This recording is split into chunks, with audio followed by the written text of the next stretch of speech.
చంద్రబాబు చేసిన ప్రాజెక్టు పనులకు జగన్ విధ్వంసం చేశాడని మండిపడ్డారు. నీటిపారుదల శాఖ మంత్రి నిమ్మల రామానాయుడు జగన్ పాలనలో అక్రమ కేసులు, కక్ష సాధింపు చర్యలు తప్ప అభివృద్ధి ఎక్కడా లేదని అన్నారు.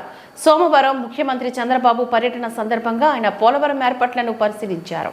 పోలవరం ప్రాజెక్టు చేరుకుని ప్రాజెక్టులోని స్పిల్ టౌన్సల్ స్పిల్వే కాపర్ డ్యాం డయాపత్ర వాల్ను పనులు ఆయన పరిశీలించి ప్రాజెక్టు పనుల పురోగతిపైన అధికారులను ఆయన ఆరా తీశారు. అయితే ఇప్పుడు 5 సంవత్సరాలు జగన్మోహన్ రెడ్డి గారి పాలన ముగిసినటువంటి పరిస్థితి మీరు అందరూ కూడా చూశారు.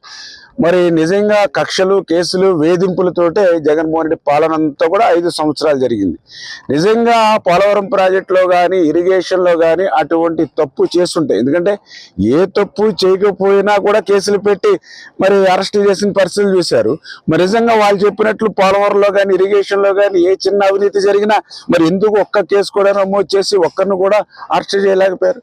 అంటే అబద్ధాలతోటి, అసత్యాలతోటి ఆ రోజు అధికారంలోకి వచ్చాడు జగన్మోహన్ రెడ్డి. అదే అబద్ధాల అసత్యాలతోటే మరి అధికారంలో ఉన్నాడు. మళ్ళీ అదే అబద్ధాల అసత్యాలతో మళ్ళీ ఇంకొకసారి అధికారంలో రావాలనుకున్నాడు.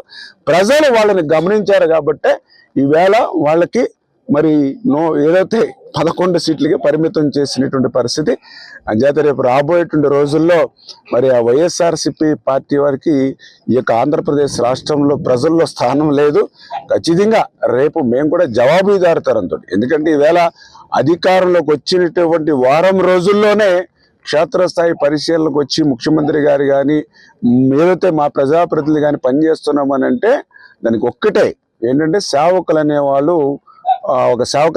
పాలకుల మాదిరిగా ఉండాలి. ఒక పాలకుడు అంటే ఒక సేవకుడు మాదిరిగా ఉండాలనేటువంటి సిద్ధాంతంతో పనిచేసేటువంటి వాళ్ళం కాబట్టి ఈరోజు మేము ఏదో వాళ్ళకు మాదిరిగా కక్షలు, కేసులు, వేధింపులు, అరాచకత్వం, విధ్వంసంతో మా పాలన కాదు. మా పాలన అంతా కూడా అభివృద్ధి, సంక్షేమం వైపే మా పాలన జరుగుతుంది. భవిష్యత్తులో కూడా అదే మీరు అందరూ కూడా చూస్తారు.